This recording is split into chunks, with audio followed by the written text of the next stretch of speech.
Nico Williams affole le marché des transferts après un Euro 2024 fantastique avec la Roja.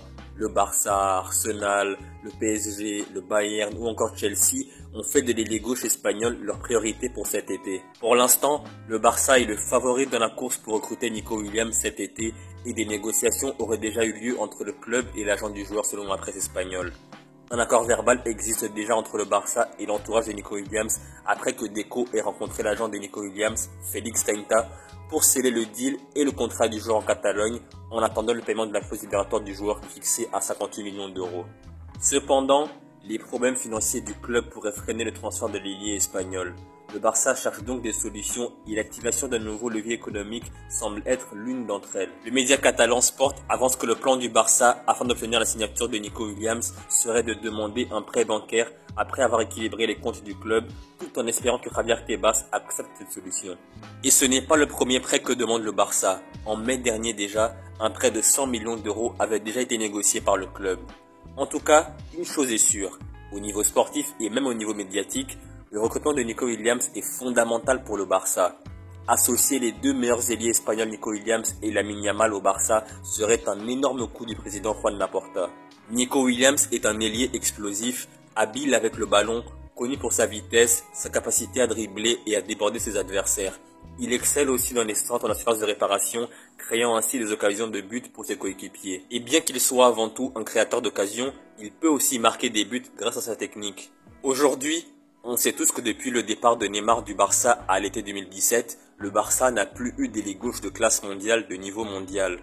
Après le départ de Neymar, le Barça a eu Ousmane Dembélé, un très bon joueur à fort potentiel, mais malheureusement, il s'est beaucoup trop blessé au Barça.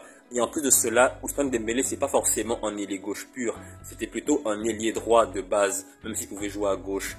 Et à part Ousmane Dembélé, le Barça a eu Ansu Fati qui, lui, pour le coup, était un ailier gauche pur, mais qui pouvait aussi jouer en tant qu'avant-centre. Et lui, à seulement 17 ans, il a fait ses débuts au Barça. Il avait été incroyable, exceptionnel en Liga, en Coupe du Roi, en Ligue des Champions.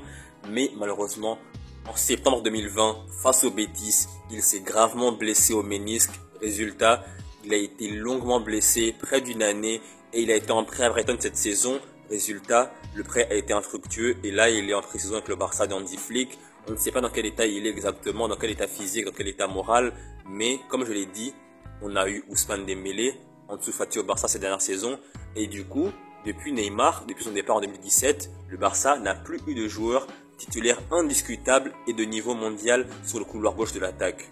Et au vu des prestations de Nico Williams à Bilbao cette saison et avec la Roja durant l'Euro, on peut penser que Nico Williams, s'il signe au Barça, va s'imposer sur le moyen et long terme et va être titulaire indiscutable au Barça. Déjà qu'à seulement 22 ans, il affiche un très haut niveau, il a une marge de progression très importante, il a un potentiel incroyable et en plus en tant qu'ailier gauche, d'ici 2, 3, 4 saisons, à ce rythme-là, il peut vraiment devenir un vrai joueur de classe mondiale qui peut prétendre au Ballon d'Or limite. Et quand on sait qu'Hansi Flick aime jouer dans une formation en 4-2-3-1, c'est un schéma de jeu parfait pour Nico Williams et même Lamine Yamal. On sait qu'au Bayern, Hansi Flick aimait faire jouer sur les côtés Leroy Sané, Serge Gnabry ou même Kingsley Coman parfois. Donc vraiment, Nico Williams et Lamine Yamal vont vraiment être complètement épanouis, vont briller au Barça cette saison 2024-2025. En tout cas, moi personnellement, j'en suis persuadé, j'en suis sûr et certain. L'arrivée d'un joueur comme Nico Williams va permettre au Barça de jouer avec deux ailiers qui vont créer du danger. L'année dernière avec Xavi, le danger venait que du couloir droit avec Lamine Yamal et le couloir gauche était déserté parce que le Barça joue souvent avec un milieu à 4. Résultat, le latéral droit de l'équipe adverse était beaucoup plus tranquille, beaucoup plus libre et du coup, les adversaires du Barça pouvaient se concentrer sur le couloir droit avec Lamine Yamal et Koundé qui montait derrière lui. Donc maintenant, avec Hansi Flick, avec cette nouvelle saison du Barça, le Barça aura Nico Williams à gauche, Lamine Yamal à droite, le danger viendra de partout, de la gauche, de la droite et en plus, Lewandowski, qui a été en grande difficulté la saison dernière, va avoir de bons ballons cette fois-ci.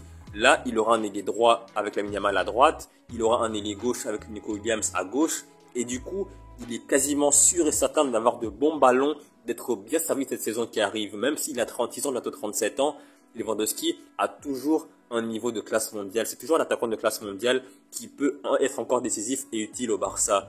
Donc, comme je l'ai dit, avec Nico Williams et Lamine Yamal sur les côtés, le danger viendra de partout, de gauche, de droite, et les latéraux adverses seront beaucoup plus en difficulté. Résultat, on aura un Barça plus équilibré en défense, au milieu de terrain, en attaque, et Lewandowski pourra planter plus de buts. Et les défenseurs ne seront pas seulement braqués sur lui, mais aussi et surtout sur Nico Williams et Lamine Yamal. Et vous, que pensez-vous de la potentielle arrivée de Nico Williams au Barça? En tout cas, n'hésitez surtout pas à donner votre avis dans la section commentaires. Donc voilà, c'est la fin de la vidéo. J'espère que vous avez aimé la vidéo. Si c'est le cas, likez, commentez, partagez et surtout, abonnez-vous. Pourquoi vous abonner? Eh bien, tout simplement pour ne rien rater de la suite de mes vidéos.